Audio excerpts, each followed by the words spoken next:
Good morning, all of you. Today we will continue our chapter Gender, Caste and Religion, Civics, Chapter 4, Class 10th. We have discussed caste in politics, in which we have seen caste can take various forms in politics, like when parties choose candidates in election, they keep in mind the caste composition of the electorate and nominate candidates from different caste to win election.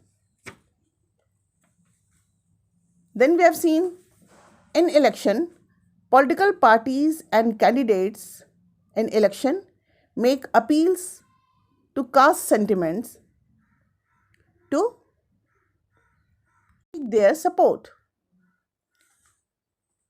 But on the other hand, we have also seen that elections are not all about caste because no parliamentary constituency in the country has a clear majority of one single caste. Again, no party wins the votes of all the voters of a caste or community. Then, many political parties may put up candidates from the same caste group. And last but not the least, the ruling party and the sitting MP or MLA frequently lose elections in our country that could not happen if all caste and community were frozen in their political preferences.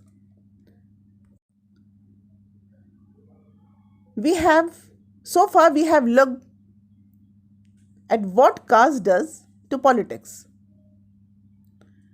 But it does not mean that there is only one way relation between caste and politics.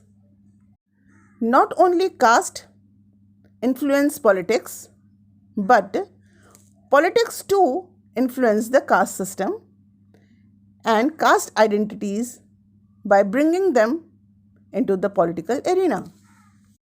हमने अभी तक देखा कि cast कई तरीके से हमारी country के पॉलिटिक्स को अफेक्ट करता है, इन्फ्लुएंस करता है, लेकिन ये कि एक सिंगल वे नहीं है.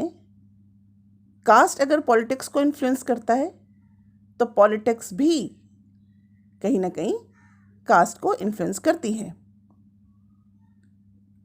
और इस तरह वो डिफरेंट कास्ट आइडेंटिटीज़ को पॉलिटिकल स्फेयर्स में, पॉलिटिकल एरिना में खींच कर ले आती है. Thus, it is not politics that gets caste ridden, it is the caste that gets politicized. हम कह सकते हैं कि केवल पॉलिटिक्स ही कास्ट को इन्फ्लुएंस नहीं करता, बल्कि कास्ट खुद भी पॉलिटिसाइज्ड होता है. It is not politics that gets caste ridden, it is the caste that gets politicized. And this take several forms. Each caste group tries to become bigger by incorporating within it neighboring caste or subcaste which were earlier excluded from it. Means her caste group ये कोशिश करता है कि वो दूसरे जो सब cast हैं या फिर नेबरिंग कास्ट जिनको कि उसने पहले अपने में से एक्सक्लूड कर दिया था, उन सब को अपने में मिला ले, जिससे कि वो खुद एक बड़ा कास्ट ग्रुप बन जाए. ठीक है. So each caste group tries to become bigger by incorporating within it neighboring caste or subcaste which was earlier excluded from it, जो पहले उन कास्ट ग्रुप से, उस जाति से निकाल दिया गया था, उसको वो वापस अपने में इनकॉर्पोरेट करना चाहते हैं, जिससे कि वो एक बड़ी कास्ट ग्रुप बन जाएं और वो पॉलिटिक्स को ज़्यादा अफेक्ट कर सकें. Various caste groups are required to enter into a coalition with other caste or communities and thus enter into a dialogue and negotiation.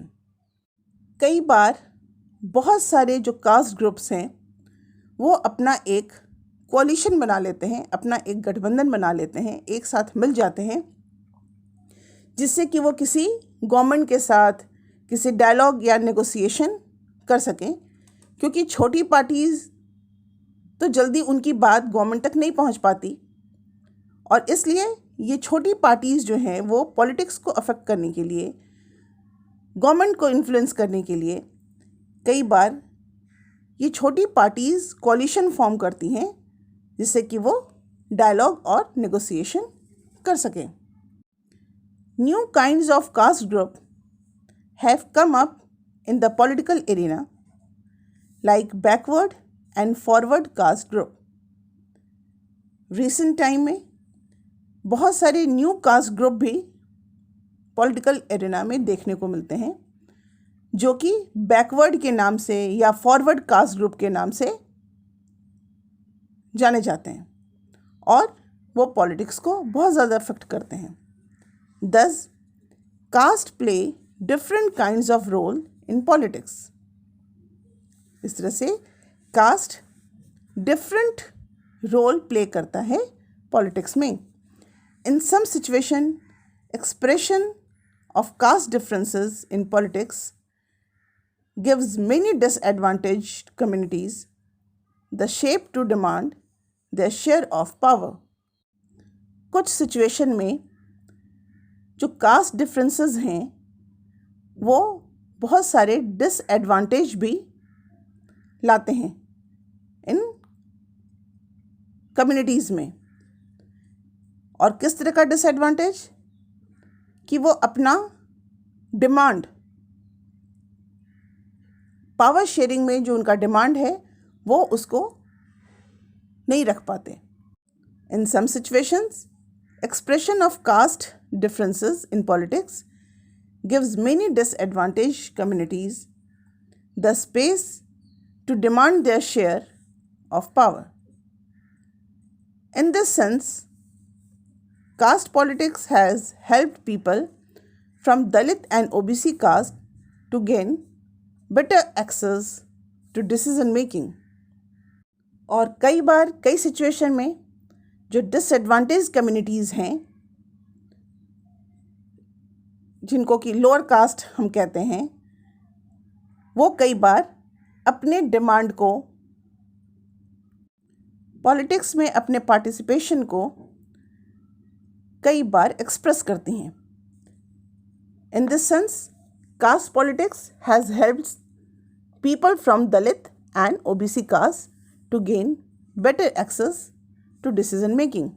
और इस तरह से कई बार दलित और ओबीसी कास्ट जो हैं उनको पॉलिटिक्स में चांस मिलता है, बेटर एक्सेस उनका होता है पॉलिटिक्स में और डिसीजन मेकिंग में वो पार्टिसिपेट भी कर पाते हैं.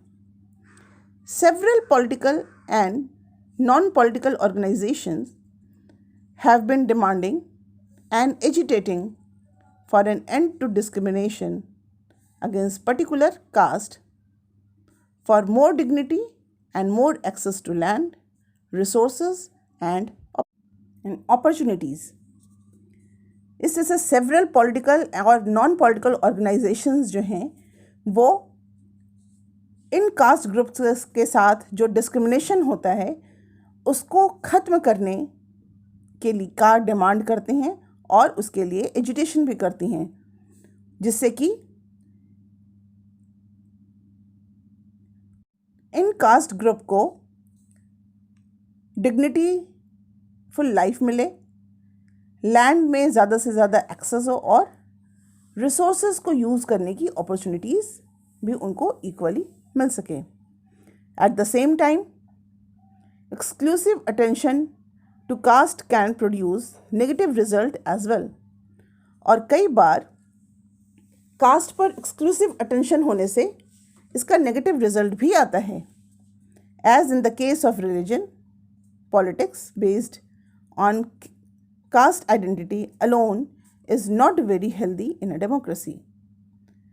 जैसा कि रिलीजन में भी हमने देखा, कास्ट बेस्ड पॉलिटिक्स एक हेल्दी डेमोक्रेसी के लिए बिल्कुल ही अच्छी नहीं है.